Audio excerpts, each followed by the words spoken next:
నమస్కారం. తీర్థయాత్ర కార్యక్రమానికి స్వాగతం. సర్వాంతర్యామి, సర్వలోక రక్షకుడు, కళ్యాణ గుణదాయకుడు, కలియుగ ప్రత్యక్ష దైవమైన శ్రీ వెంకటేశ్వర స్వామి ఆలయం బంటుమిల్లిలో ఉంది. వేదాలు, పురాణాలు, స్మృతులు తిరుమల వెంకటేశ్వరుణ్ణి వేణోళ్లా కొనియాడాయి. ఆ స్వామి సర్వే సర్వత్రా కొలువై తన ఉనికిని చాటుకుంటున్నాడు.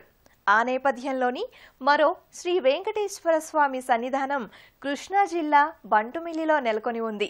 నేటి తీర్థయాత్ర కార్యక్రమంలో శ్రీ గోదా పద్మావతీదేవి సమేత శ్రీ వెంకటేశ్వర స్వామి ఆలయ విశేషాలను వీక్షిద్దాం.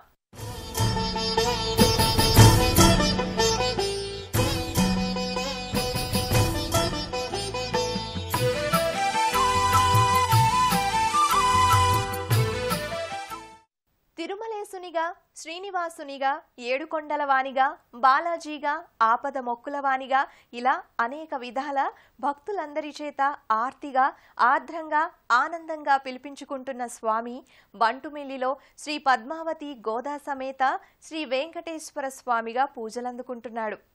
ఏప్రిల్ 25వ తేదీన 2012వ సంవత్సరాన శంకుస్థాపన చేసుకున్న ఈ ఆలయం ఏప్రిల్ 4వ తేదీన శ్రీ నృసింహస్వామి వారి ఆధ్వర్యంలో విగ్రహ ప్రతిష్ఠా కార్యక్రమం అంగరంగ వైభవంగా జరిగింది. నాటి నుంచి నేటి వరకు ఈ ఆలయం భక్తులందరి చేత విశేష పూజలు అందుకుంటుంది.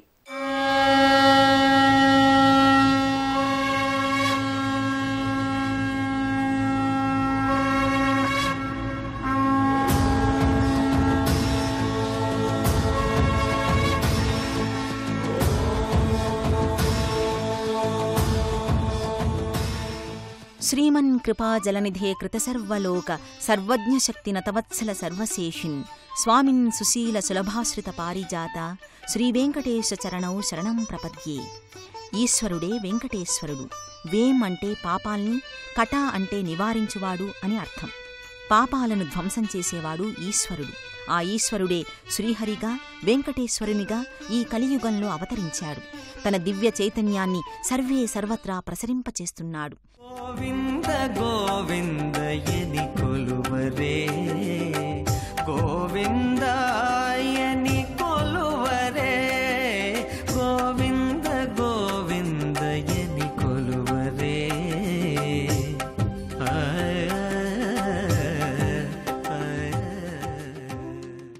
శ్రీనివాస దివ్య చరణార విందాల్ని ఆశ్రయించిన వారికి సర్వశ్రేయస్సులు సిద్ధిస్తాయని ప్రతీతి. అందుకే తిరుమలలోనే కాకుండా తమ తమ నెలవుల్లో ఉన్న స్వామిని భక్తులు సభక్తికంగా సేవించుకుంటారు. స్వామి కృపకు పాత్రులవుతుంటారు.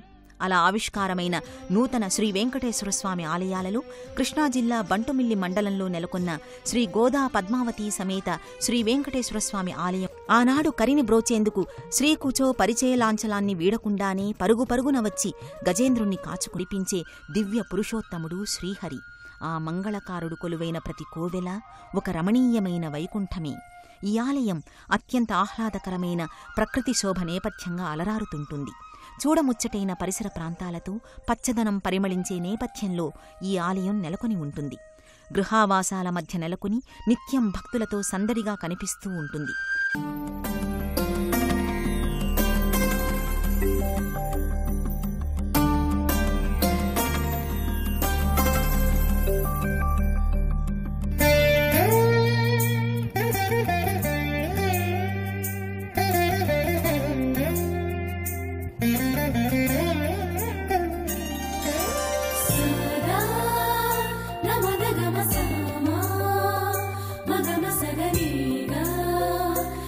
సద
నరసింహస్వామి, త్రేతాయుగంలో శ్రీరామచంద్రస్వామి, ద్వాపరయుగంలో శ్రీకృష్ణ పరమాత్మ, కలియుగంలో శ్రీ వెంకటేశ్వర స్వామిగా శ్రీ మహావిష్ణువే అవతరించాడు.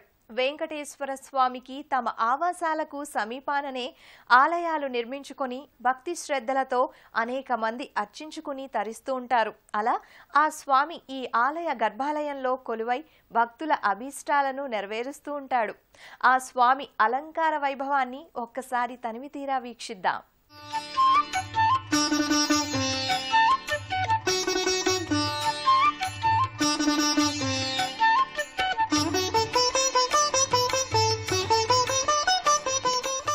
బంటుమిల్లులో కొలువైన శ్రీ వెంకటేశ్వరుడు భక్త సులభుడు. కోరిన వరాల సిరుల్ని సత్వరం అనుగ్రహించే వరాల వేలుపు.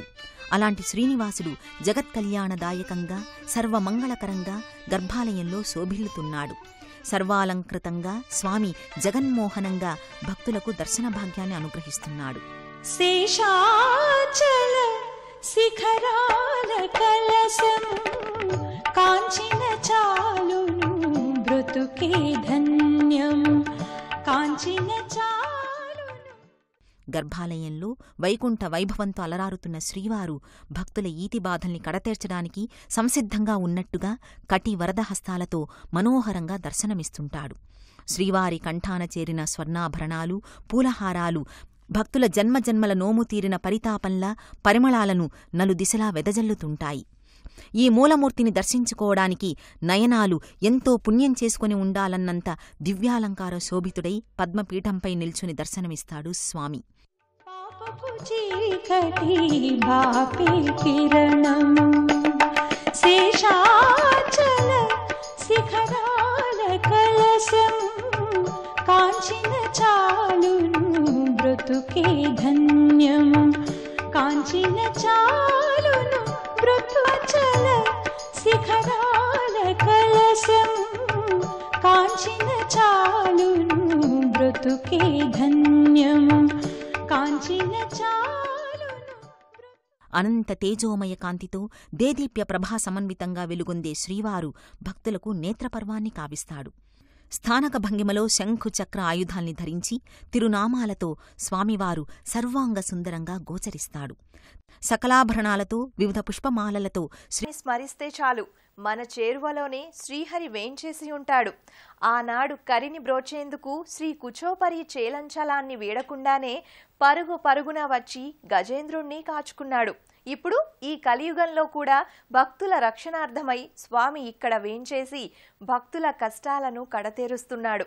శ్రీవారి గర్భాలయానికి ఇరువైపులా శ్రీ గోదాదేవి, పద్మావతీదేవి కొలువై భక్తులకు దర్శనమిస్తున్నారు. నేత్రపర్వంగా వీక్షించి ఆ అమ్మల దయామృత బిందువుల్ని మనము పొందుదాం.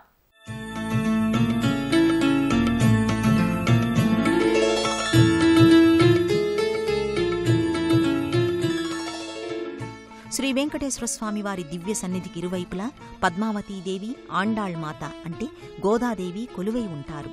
ఇరువురికి విడివిడిగా మందిరాలు ఉన్నాయి. అంతరాలయంలో పద్మావతీదేవి సకల శోభల్ని కళల్ని సంతరించుకుని సర్వశుభప్రదగా విరాజిల్లుతోంది.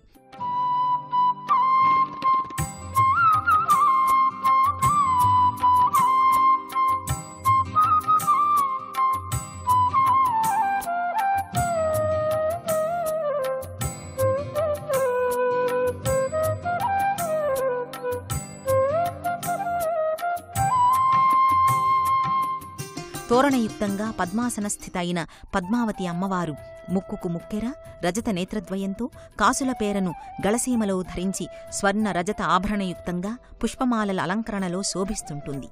అమ్మవారి పాదభాగంలో ఉత్సవమూర్తులుంటాయి. అమ్మవారికి సువర్ణ పుష్పాలతో చేసే పూజ భక్తులకు అమితానందాన్ని కలిగిస్తుంది.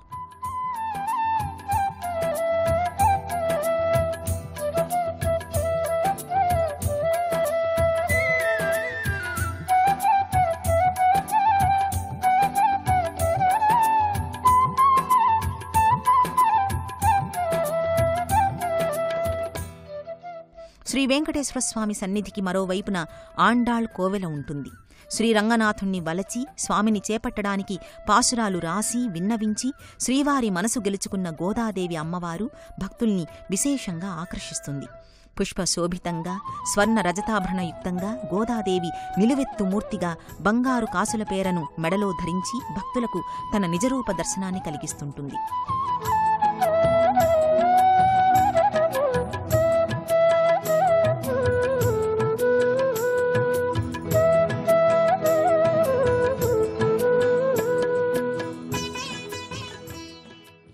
నూతన నిర్మాణ సొబగులతో దేదీప్యమానమై నేడు ఈ ఆలయం వెలుగులు విరజిమ్ముతోంది.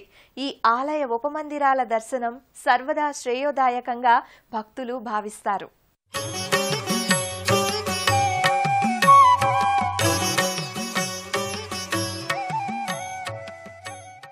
శ్రీ వెంకటేశ్వరుని దివ్యమంగళమూర్తి ఎంత చూసినా తనివి తీరనిది. పద్మపీఠంపై పాదాలు నిలిపి విశాలాక్షి అయిన పద్మావతిని వక్షస్థలాన నిలుపుకుని ఊర్ధ్వహస్తాలతో శంఖచక్రాలను ధరించి ఎడమ చేతిని కటి ప్రదేశంలో నిలిపి కుడిచేత్తో దేవతలకు తన చరణకమలాలు పూజనీయాలని మానవులకు పరమగతిని తెలుపుతూ నడుమున ఉంచుకున్న చేతితో తనను ఆశ్రయించిన మానవులకు సంసార సముద్రం మొలబంటి లోతు మాత్రమేనని భవసాగరాన్ని అవలీలగా తనను విశ్వసించి అధిగమించగలరని శ్రీ వెంకటేశ్వరుడు చెప్పకనే చెబుతూ ఉంటాడు. అటువంటి ఆ దివ్య మంగళమూర్తికి జరిగే అభిషేక వేడుక కడు రమణీయంగా కానవస్తుంది.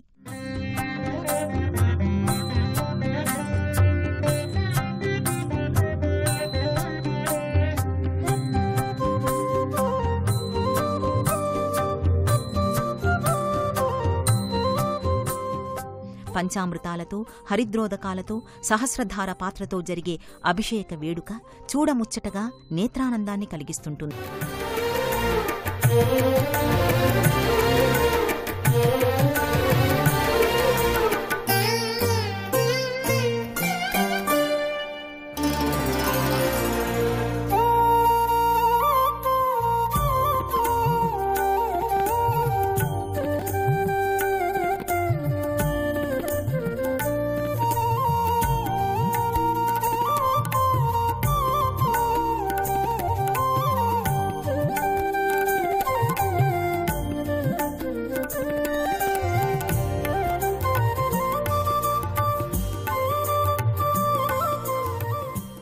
ఈ ఆలయ ఆవరణలోనే గోశాల నెలకొని ఉంది.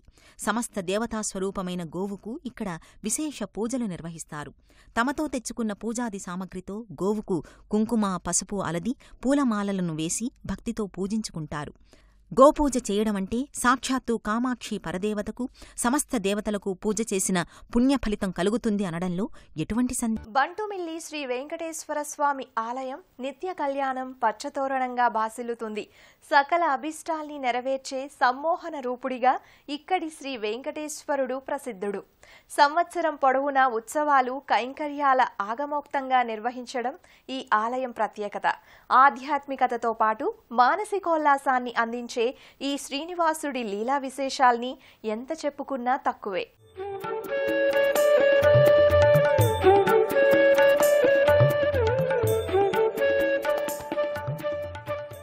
బంటుమిల్లి శ్రీ గోదా పద్మావతీదేవి సమేత శ్రీ వెంకటేశ్వర స్వామి వారి ఆలయంలో ఉదయం 5 గంటల నుంచి పూజాది కార్యక్రమాల పరంపర కొనసాగుతుంది. వైకుంఠ ఏకాదశి, ముక్కోటి ఏకాదశి, ధనుర్మాస పూజలను అంగరంగ వైభవంగా జరుపుతారు. ఏటా ముక్కోటి ఏకాదశి ఉత్సవాలు భక్తి శ్రద్ధలతో వైఖానస ఆగమానుసారం నిర్వహిస్తారు.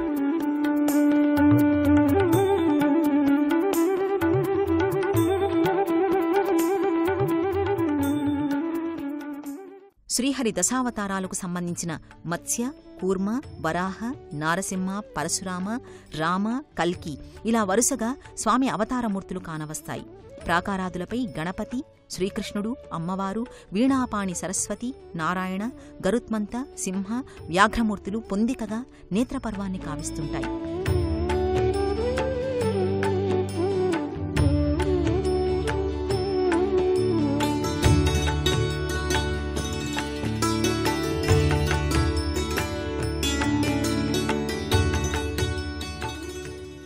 ఈ ఆలయానికి వచ్చి ఎవరు ఏ విధంగా కొలిచినా వారికి అభయాన్ని, ఆనందాన్ని ప్రసాదిస్తుంటాడు. అభయహస్తాన్ని చూపుతూ నా చరణాలను శరణువేడండి అంటూ వరదహస్తముద్రను స్వామి ప్రకటిస్తాడు. అటువంటి శ్రీ వెంకటేశ్వరుని పాదాలను ఆశ్రయించి మన జన్మని సార్థకం చేసుకుందాం.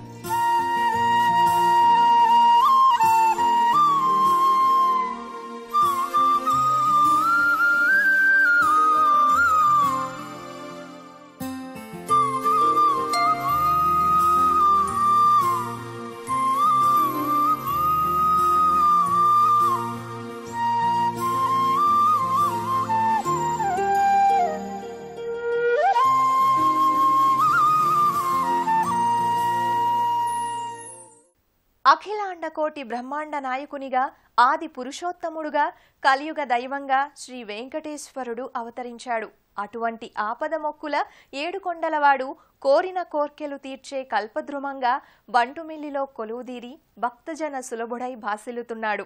ఆ వెంకటేశ్వరుని కరుణామృతం మనందరిపై కురియాలని వేడుకుందాం. మరో తీర్థయాత్రలో కలుసుకుందాం. అంతవరకు సెలవు. నమస్కారం.